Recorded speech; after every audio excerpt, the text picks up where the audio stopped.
Hello guys, how are you? Here today for some Kart World Champs footage. Again, the commentary in the previous video went pretty well, so I thought let's do it again.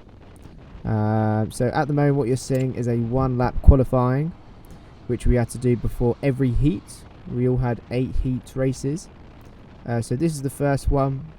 Obviously for the majority of this video I'm just going to explain really what the format was, that type of thing. But the track layout changed every day, pretty much. So this is the first day, and the track was. I think this is the shortest layout actually. I believe this is the shortest layout. I can't remember exactly what the time was, but the track overall is quite big. So regardless which layout they chose to run, it's still a decently long lap time. But yeah, unfortunately, with this competition, the karts were a big factor in terms of like which kart you draw, all that type of thing. I was very lucky; I pulled a good kart in this one, and that's kind of it really. And we had a good quali lap, and we had it starting from pole position, and you know that is an incredible achievement really.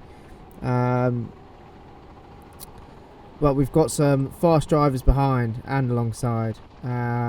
And yeah, basically you either pull a front running kart, a mid running kart, or a back running kart, and you know, depending on what you pull kind of decides where in the pack you are battling. So you know, if I pulled a certain kart in this race, I could be at the back and absolutely nowhere. So it's a shame that it had to be like that. However, you just had to make the most of what you had, and that's really what the competition was about. So we had a good start for this first race. So it's 20-minute races, so 1 quali lap and then 20-minute races, a bit like BRKC if you know that competition here in the UK. There were a few Brits taking part in this competition actually, not so much in this heat race. I think there was just one other Brit in this heat race, but we had a few people. We had Brad Philpott, Johnny Elliott, Brad Shepherd and Sean Briley. I believe that was everyone from GB, and me, of course. And yeah, really just want to start this first race. We want to start clean. We want to kind of get away, although the slipstream was very strong around here, so you couldn't always break away, because it was very easy for people to just catch up again on the long flat out sections as you see here. Didn't really matter how fast you were around corners, with just how strong the slipstream was. Obviously a slow kart versus a fast kart. The fast karts are still accelerating away even when the slow karts are in the slipstream. So as I say, it's a shame it had to be like that, as the racing could have been even closer than what it was already. But yeah, I really enjoyed this track. I think it was really good. You know, from Portugal, Kartodromo De Viana in Portugal. Actually did a road trip from the UK all the way to Portugal to get to this event. I know loads of people actually drove a long way from the countries they came from to get here, and it was good fun. Enjoyed it. But then it got down to business eventually with the races. We had a couple of days, you know, practice days, just a few more relaxing days, seeing the area in Viana. Viana do Castelo, but obviously the first day here, it was on a Tuesday actually, the first day of the individual championship, and yeah, it couldn't have started better really, with a pole position and leading the race. So right now there are no plans to defend at all. There was just no point in this competition, in these races, to defend. Especially when the slipstream was as powerful as it was. You'd see quite a lot of people wanting to work together, and yeah, there'd be a lot of pushing down the straights, because the people behind knew if they overtook, there's not really any point. You're not going to be able to drive away. It was more wherever you qualified, you try and escape the people who are close behind. And at the moment, there's 5 karts for the lead here still.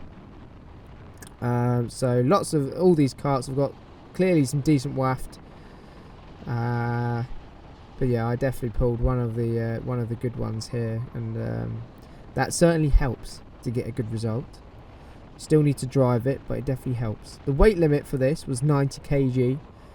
So you can imagine I'm running a very big seat insert. Got a back marker ahead who stays out the way very well. And onwards we go with a charging pack behind. I can't remember how many in a race. Oh, actually says it on the side, doesn't it? 22, 23. So it should have been 23. Looks like one person didn't turn up there. But yeah, the great thing about this competition is that you're racing people who you'd never race, really. You get used to racing people in your own country, but when everyone comes together, it makes for a different experience. But the aim, the job, it doesn't change. You drive your fastest, you drive the race well. That's all you can really do. And these karts were really weird to drive, I won't lie. They just felt weird. They were very sensitive. You had to be very patient with it. You could not really attack with it. I think patience was just, really what described these karts. So just skipping along a bit here. So as I say, 20-minute races. We're nearly halfway through. You had to do a pit stop. That's one of the things in this competition. You have to do a pit stop. Where you'll see how the pit stops worked. You'll see later on in the race, because I save it till the end. Sorry for spoiling it, but yeah. So we still got drivers close by. So and I'm obviously driving as hard as I can. I'm trying to be as perfect as possible in this competition. You have to be perfect as possible, otherwise you're never going to get anywhere. You need to be on the limit every lap. And needs to be super consistent as well. So this is a little bit from the pits. So these are people pitted out near the front, I think, or some of them did anyway. So basically you go through the pit lane, and when you enter the pit lane it triggers a start timer, and you drive to the end of the pit lane at a slow pace. There's no pressure on how fast you drive through there. Because as I say, it's on a timer, and you have to leave the the end of the pit lane by like 30 seconds or so. You need to cross the next line by 35 seconds. You'll see exactly what I mean when we get there. But yeah, so got some more back markers ahead. But obviously these are people who are pitted. They're not terribly off the pace. No one's off the pace really here in this competition. Everyone's very talented. Everyone knows what they're doing. Usually this competition takes place indoors, but this year it was outdoors. I've actually been entered for this competition since I think like December 2019, beginning of 2020, and it just never went ahead because of COVID. It got cancelled in 2020, got cancelled in 2021, or postponed should I say, and finally in 2022 we were able to do this event, and it was good. It was really, really good. I think it was run well. It's just a bit of a shame how the karts panned out, but otherwise the track, the format, the talent, it was completely up there. It was absolutely amazing experience, really. But in this race at the moment, starting on pole, we're aiming to win this. We've got some more people pitting as well. I believe a driver just behind me pitted. And you have to be very tactical about these things, because you have to remember, if you're following someone and you pit out, if you're following someone and you've got someone close behind you and you pit out of it, well, you're not going to get that slipstream anymore. And sometimes you don't realise is that slipstream is the only reason why you're keeping up with them. So really, it's a good idea to pit with them. And not just to pit out of it, because then you're going to be running in, well, you will run in clear air, but you're not going to get any slipstream at all, and it's going to cost you time all along this straight here. I noticed there was a gap behind me at this point, so I just needed to carry on. I knew potentially people have been pitting, but I didn't think about it too much. There's nothing really more I could do apart from just keep pushing. Obviously if I wasn't in first place, the game plan would be a bit different. But yeah, that corner there was pretty difficult all race. It was slightly off camber, and again here as well, King's Corner, Just being very smooth, really clattering over those curbs. They were big curbs. So yeah, especially towards the end of the week, my back was starting to feel it a little bit, but I couldn't tell if it was the curbs or the fact that I had to carry around a nearly 40 kg seat with me everywhere. I guess that could destroy your back as well. Look at that gap there, decent gap. So definitely people in between me and the drivers behind have pitted, and I think they're running well. Here we go, even more people pitting now. So this was at the time second and third pitting. There's loads of people in the pits now. There is no limit, I believe, to how many people are in the pits. I think it was like a really high number or something a number that would be impossible to reach, basically. I believe I pit this time. I can see the massive clear gap behind me, apart from a back marker. And no, we carry on, actually. I do save it till the very last lap. I think I'm just giving a thumbs up to Brad Shepherd there, who's overviewing my race, advising me what I should do. I think these two people just come out the pits here, but obviously it's not for any position. I think we're at this point, there's only two people who haven't pitted yet, and that's me and another driver. So I do believe we'll pit this lap. Big turn in there, as I say, off camera, so you really have to put the steering input in there. And it was quite warm here in Portugal. It got really hot towards the end of the week, especially on the last day, to the point where I felt a bit ill, actually. But regardless, this was the first day, the first individual day, so I felt fairly fresh. The gloves I'm using are quite worn out, but here we go. This is the pit procedure now.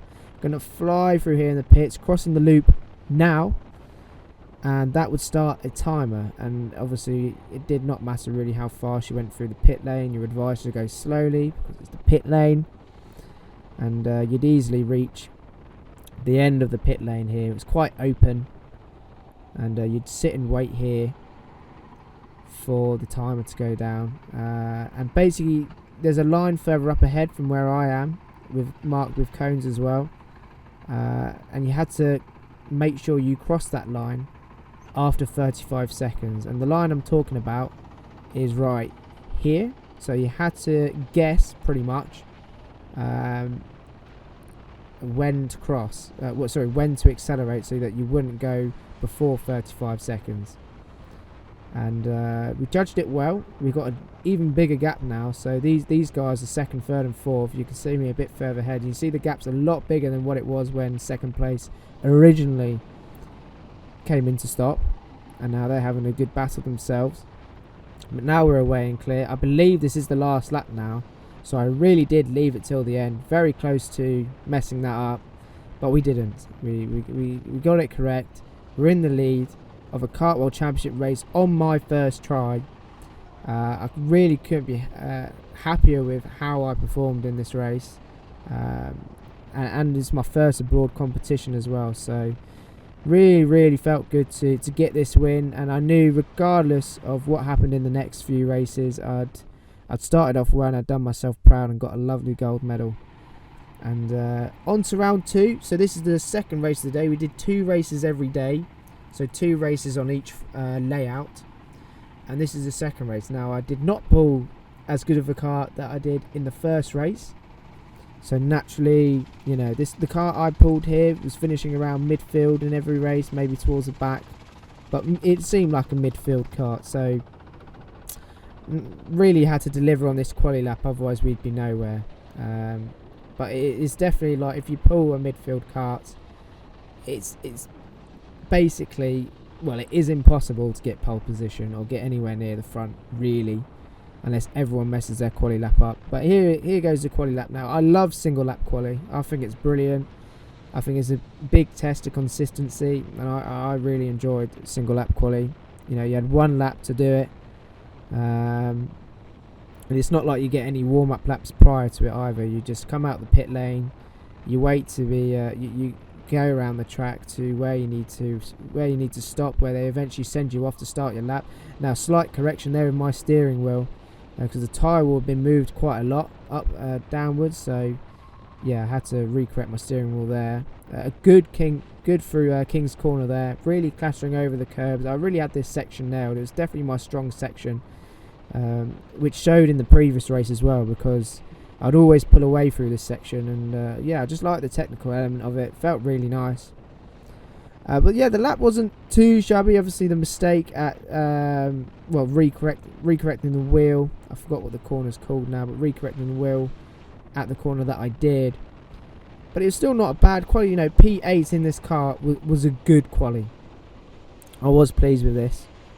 And then we're gonna start this race. We've got Jarrett King next to me, from America. Funny guy. Very nice guy, and very fast as well. And we've got all sorts of people up ahead. I believe I'm the only Brit in this race. I might be wrong, but I'm pretty sure I am.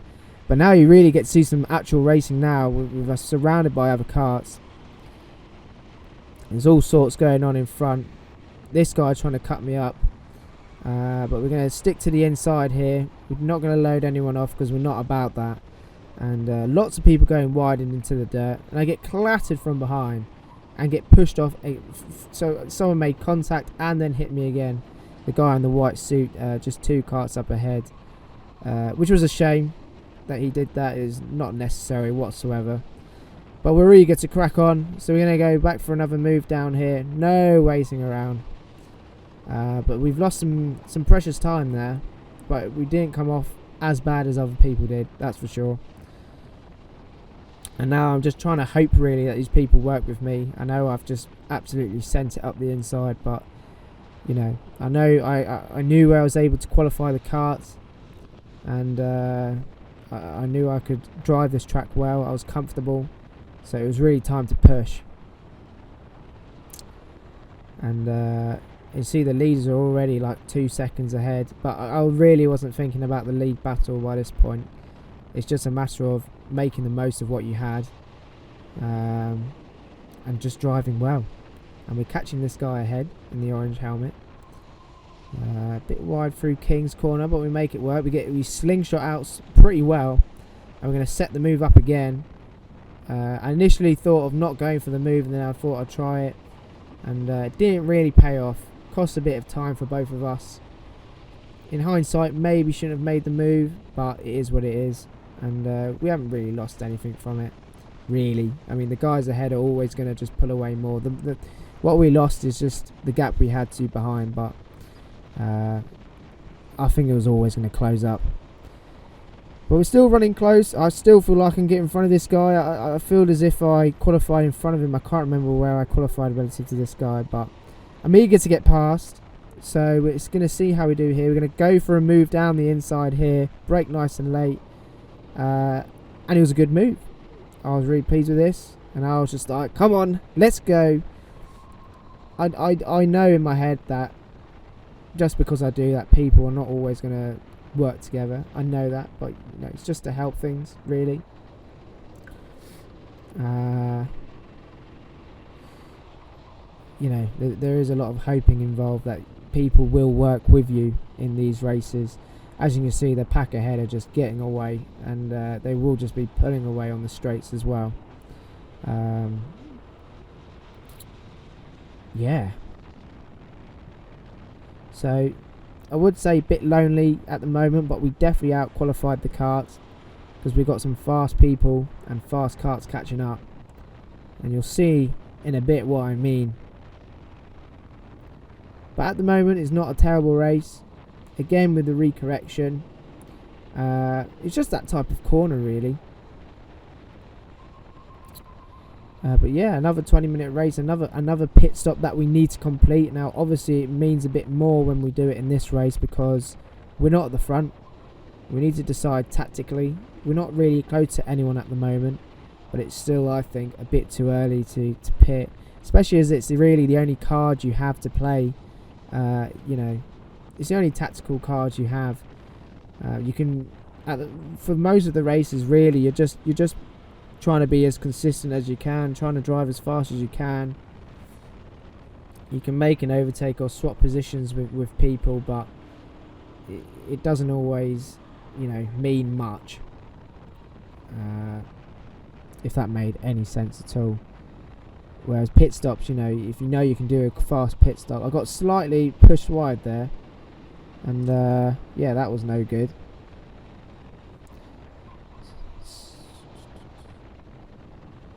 So lost a lot of time there, but obviously when I looked behind, there were lots of people there ready to pounce. But again, it would be ridiculous to defend. It's completely the wrong idea to defend in these type of races. Otherwise people will try and make moves. I knew it was inevitable that people were going to start passing. I think that starts now, potentially. So here we go, this driver here. Who have we got? Is it Kim Krug? He had a kart swap just before this race. I'm not sure why. You're not allowed to change a kart, but maybe he has a legitimate reason. But he's pulled a good one in this one. Clearly he didn't qualify well in it. Maybe because the kart was cold, but it's working for him now. Obviously it's a hot day, so cold karts make less of a difference.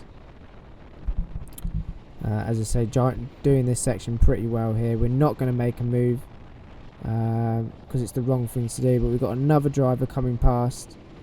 This driver actually did qualify in front of me, so it was inevitable he was going to come back from whatever happened at the start of the race. And because we're really, really close to him, we're able to stick with him not too bad, which is nice. But that meant a lot of pressure to really stay close to him the whole time. Starting to pull away a little bit now as he's in the slipstream as well.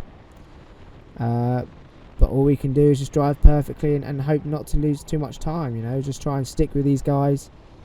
And sticking with these guys will help to pull away from people behind me. So I just can't lose touch with these people. That's the most important thing. I'm trying to tell him I'm not going to battle with him. So I don't want to lose more time, you know.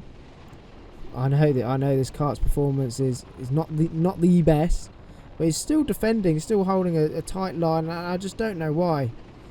Kind of putting me off a little bit.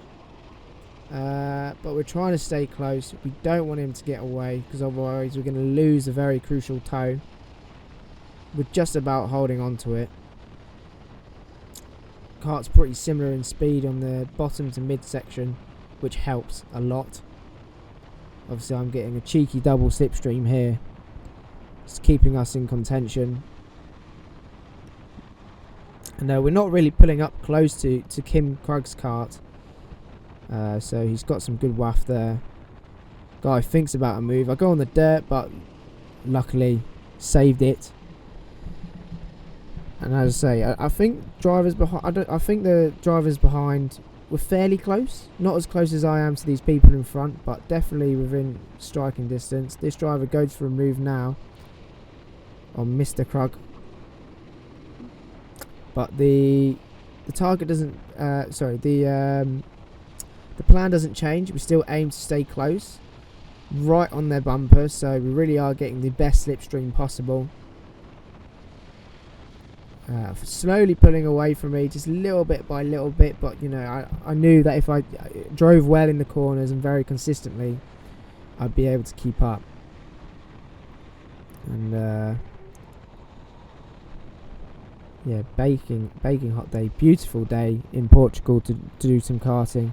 Be great if we had a track like this in the UK. Really, really big. Kim Krug's not too happy with his driving, but you know, we're trying to giving some motivation there to say keep going, don't want to lose more time. And even he's defending, and you know, unless that's their natural line, I really doubt it is, but it is a bit irritating. Now here I think is going to be the start of the downfall. Now we really are losing sight. He's absolutely powered away from me there. I wasn't as close to him that time around, and clearly it made a big difference. So we're losing a lot of time. I mean, look at the gap he's pulled already. So it was crucial we stayed in that very, very close slipstream there. We just didn't come out the last corner as close to Kim as we would have liked.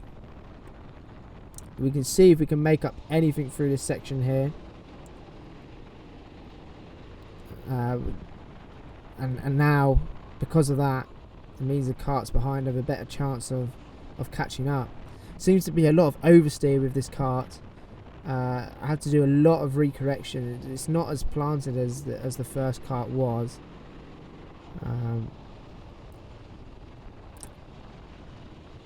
But it's okay. It's okay. Again, you just have to get used to what you're driving. And now we are really losing touch with these guys. It's not looking good. That's what I'm going to say. I mean, you can see the gap he's pulled already. Now we're going to skip a bit further into the race. I saw this driver catching up to me pretty quickly, to be honest, on the previous 2 laps. Absolutely no point fighting him at all. Just not. It's just no point. He's got the speed, you know. If he's got the top speed, it'll be faster with us two running together, with him in front, than us two running together with me in front. But now, same thing again. We need to be perfect everywhere. Otherwise, we're going to lose the slipstream. And yeah, we're just going to lose more time. He's got some decent bottom end here. So it's going to be tough. He's really slingshotting out of the corners a lot better than I am. We took the corner pretty similar there, similar speeds, but he's away and clear again, and it just made it impossible to fight. You couldn't do anything, but you literally just run your own race and you do the best you can. And if you finish in a somewhat decent position, in the grand scheme of things, with the kart that's underpowered, then you've done yourself proud. And really pushing hard now. Prior to the stay of this format, I only did one practice session on this layout, and it was the first practice session that they ran on this layout. So the first race, when I was doing my 1 lap quali, that was my first. Well, there was a lot of pressure on that lap because I didn't really know the layout that well. Obviously, I knew the end section pretty well because we do it on every layout. But the off-camber section, which was the most difficult section really of this track, I hadn't done it that many times. There's a lot of pressure to do it perfectly on the 1 lap quali. But we're in for the pit stop in here in race 2. We're following this driver in on the off chance that we can do that we can accelerate a bit earlier than him. Well, obviously I won't be able to come out in front of him, but that if we can come out and do a quicker stop so I'm a bit closer to him, so I can try and snatch the slipstream. And now what I didn't know at this point is that another driver pitted quite early on in the race, and I'm going to come out pretty close to him. So he's away, I'm away. I'm relatively close to him, but yeah, there's another driver coming on the main straight, as you can see, and that is the driver I'm going to be racing for this last section here. And he's got a lot more momentum than me coming out that first corner. Just making sure he's not going to throw it up the inside. But he is close on me now, and we're coming to the end of this race. We want to hold on to this position now. As soon as the pit stop happens, you kind of think more about the drivers around you, because you know it's for position. You know there's no pit stop that can separate you guys now. It's full flat out to the end, regardless of what you have. And as I say, a lot of oversteer with this car. Look at that. The cart's just not planted. Or it's just bad driving from me. Who knows? I believe we're going into the last lap now.